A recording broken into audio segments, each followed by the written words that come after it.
فقط میخواستم دوباره عاشق بشم. نمیخواستم اشتباه کنم. نمیخواستم کسی رو آزار بدم. اما نمیدونستم قرار دوباره سقوط کنم. اونم توی خونه‌ای که فقط برای مراقبت از یه پیرزن ثروتمند و تنها رفته بودم. لیلا هستم. یه ازدواج کوتاه و ناموفق رو پشت سر گذاشتم. زنی که با طلاق از یه زندگی مشترک تلخ به دنیای تنهایی برگشته بود.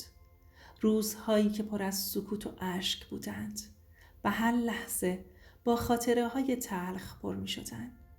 تو زندگی گذشتم تجربه های سختی رو پشت سر گذاشته بودم. بعد از جدایی تنها پناهم مادرم شد. اون موقع با مادر پیر و بیمارم زندگی می کردم و مراقبت ازش رو نه فقط وظیفه می دونستم بلکه تنها راه من برای احساس مفید بودن بود. سالها بود که تو اون زندگی فقط دست و پا می زدم تا شاید بتونم زندگی نجات بدم، اما موفق نشدم. خیلی تلاش می کردم که زندگی از دست رفتم رو فراموش کنم، اما فکر و خیال و ضربه های سختی که همسر سابقم بهم تو زندگیم زده بود ازش رهایی پیدا کنم. به خاطر همین نتونسته بودم به کسی بعد از اون اعتماد کنم و همین امر باعث شده بود از همه کس و همه چیز دوری کنم.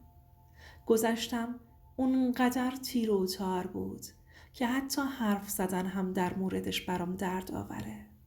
بعد از یه مدت که کنار مادرم به زندگی کردن ادامه دادم، به این باور رسیده بودم که کار کردن میتونه منو آروم کنه.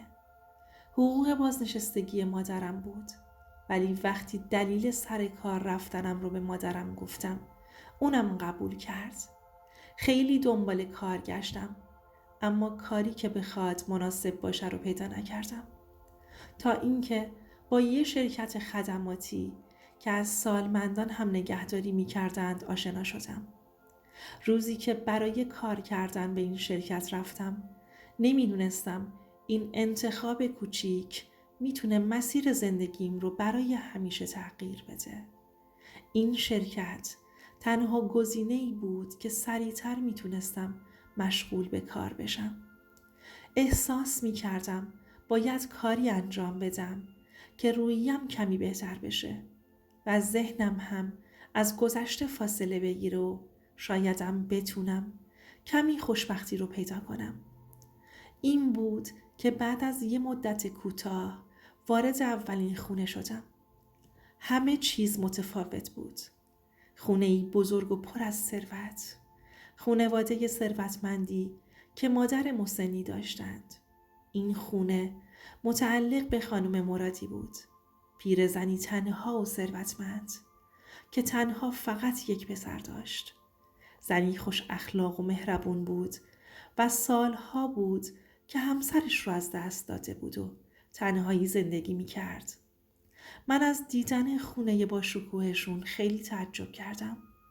تو خوابم هم همچین خونه ای رو نمی دیدم. تمامی امکانات رو داشت و انقدر هم زیبا بود. وقتی در خونه رو زدم، خانومی متشخص در رو باز کرد که بعد متوجه شدم عروس خانم مرادی هستش. وقتی منو دید فقط شرایط کار رو برام توضیح داد و مقدار حقوقم رو بهم گفت و تاکید کرد اگه از کارم راضی باشند حقوقم رو بیشتر میکنند. اصلا در مورد منو گذشتم هیچ چیزی نپرسید و منم چیزی نگفتم و بعدش هم ازم خداحافظی کرد و رفت. از همون روز اول کارم رو شروع کردم. خانم مرادی خودش بهم میگفت که چه کاری رو انجام بدم و منو راهنمایی میکرد. کم کم داشتم به کارم آشنایی پیدا میکردم. خونشون انقدر بزرگ بود که زمان زیادی طول کشید تا با همه جای خونه آشنا شدم. هم کار خونه رو انجام میدادم و هم آشپزی میکردم و هم به خانم رسیدگی میکردم. هر وقت به وسایل خونه دست میزدم با خودم میگفتم خوش به حالشون که اینجا زندگی میکنند و همه این وسایل ها رو دارند. تو دلم آه میکشیدم کم کم اون خونه برام تبدیل شد به خونه آروم و امن.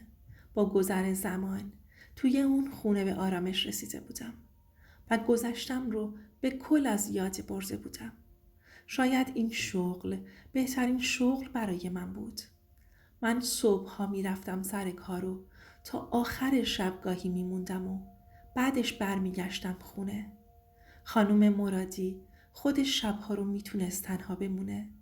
واسه همین هم به هم می گفت برو پیش مادرت. چون بهش گفته بودم که یه مادر پیر و بیمار دارم. ولی اینم بگم که مادرم هم می تونست از عهده خودش و کارای خونه بر بیاد. واسه همین خیالم از بابتش راحت بود.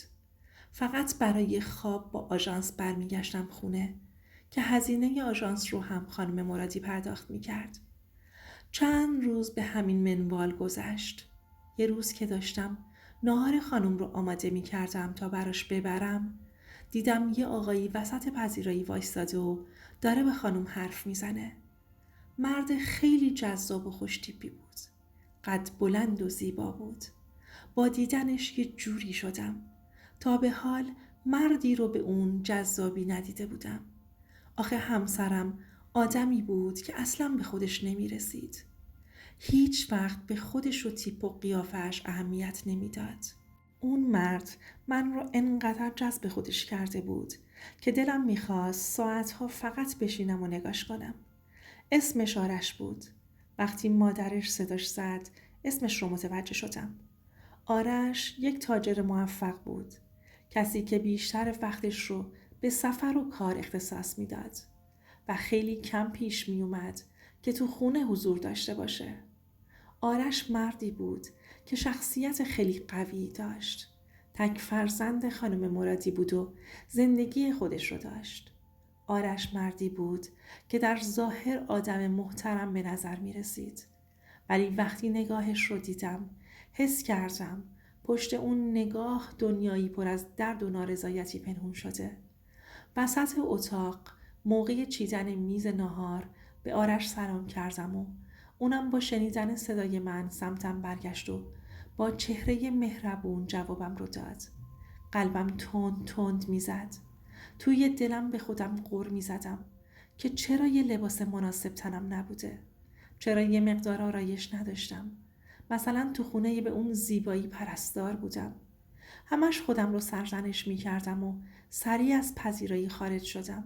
نمیخواستم آرش منو بیشتر تو اون وضع و سادگی ببینه. البته همین سادگی بود که همسرش منو به پرستاری قبول کرده بود. از خانوم شنیده بود که قبل از من هم چند نفر اومده بودند که عروسش تاییدشون نکرده بود و به خاطر همین پوشش ساده‌ای که داشتم منو قبول کرده بودند. یه چند ساعت آرش پیش مادرش بود و بعدشم رفت. البته با مادرش نهار خورد و کلی هم دست پخت من تعریف کرد. تا شب تو فکرش بودم و به زنش حسرت می‌خوردم. میگفتم یعنی همچین مردایی هم هستند که من تو عمرم ندیده بودم و چقدر به خاطر زندگی از دست رفتم ناراحت بودم. فردای اون روز بیشتر به خودم رسیدم و مرتب‌تر بودم. یه آرایش خیلی ملایم هم کردم. روزای اول فقط وظیفم رو انجام میدادم. مراقبت از خانم مرادی، حرف زدن با اون، رسیدگی به امور روزمره. یه روز آرش با عصبانیت به خونه مادرش اومد و با هم آهسته حرف می زدند. متوجه شدم از دست همسرش عصبانی شده و واسه درد دل اومده پیش مادرش. میدونستم متأهله ولی دست خودم نبود. میخواستم جلب توجه کنم. این بود که فرصت رو غنیمت دونستم و رفتم پیششون.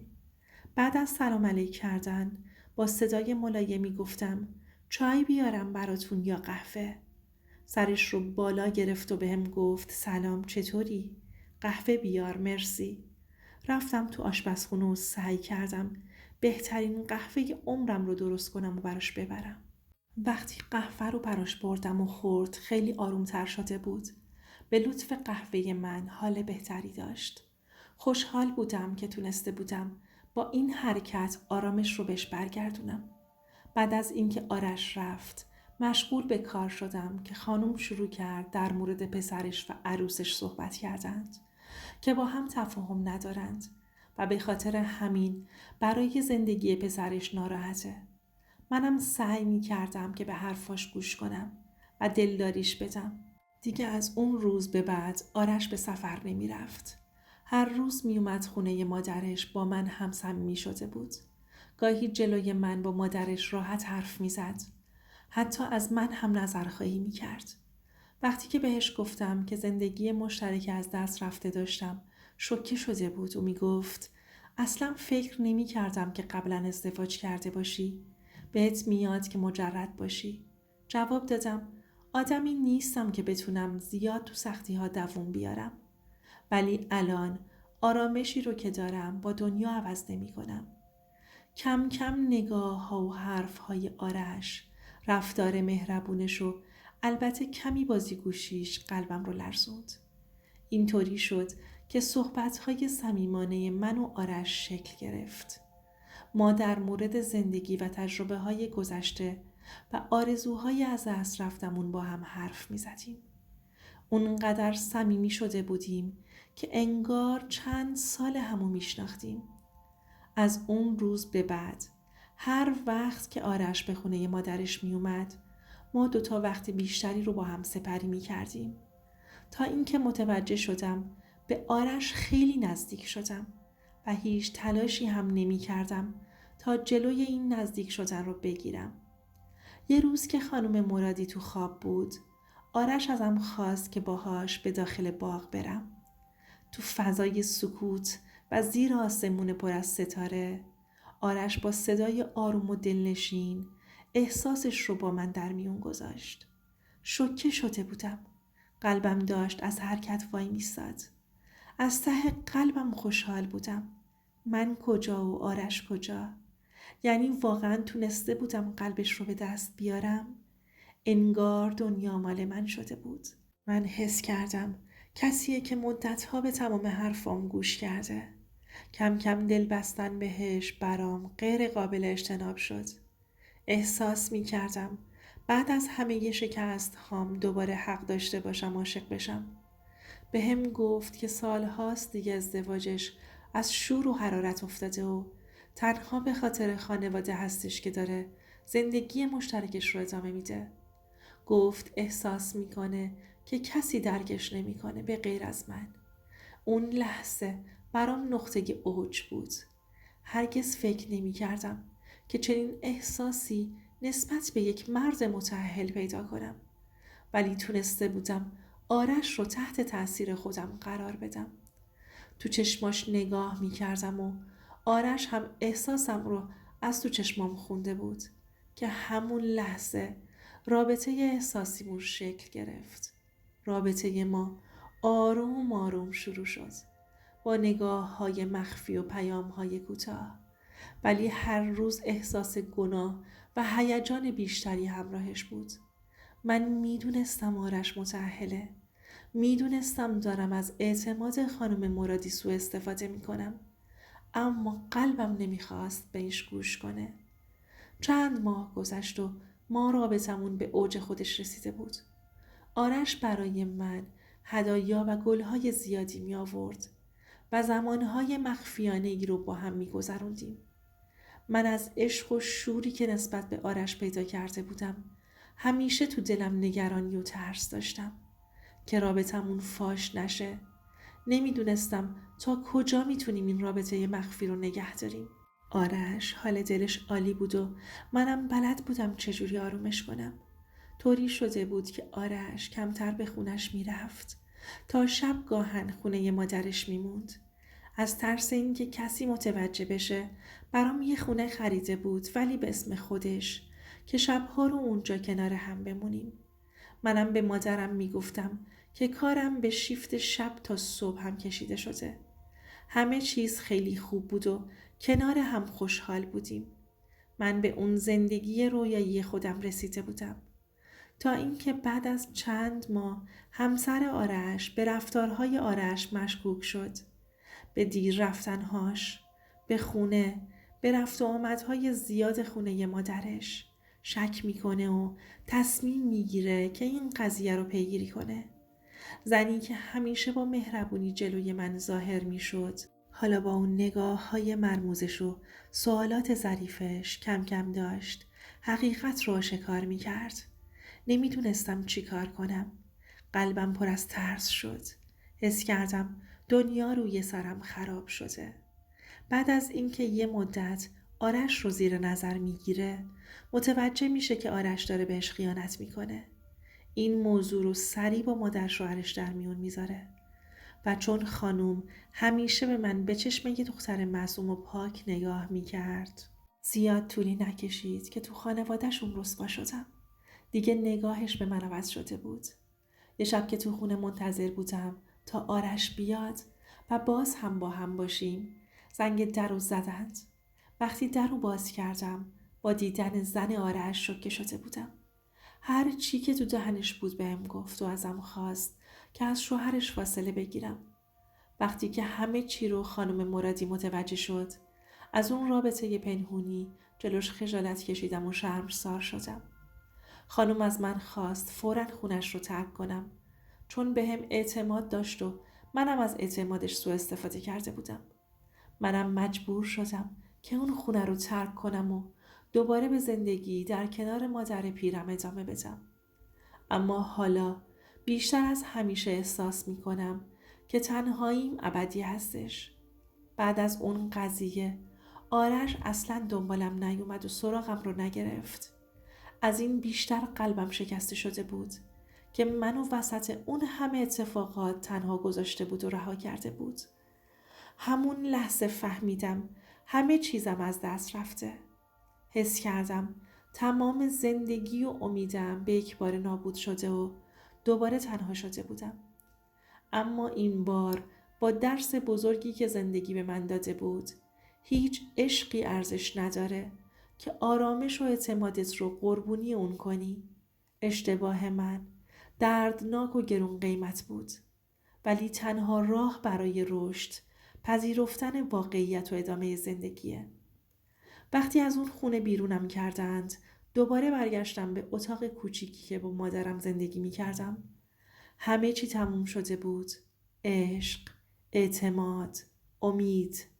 اون موقع فهمیدم بعضی اشتباه ها فقط یه بار بخشیده میشن. نه از طرف آدما، بلکه از طرف زندگی.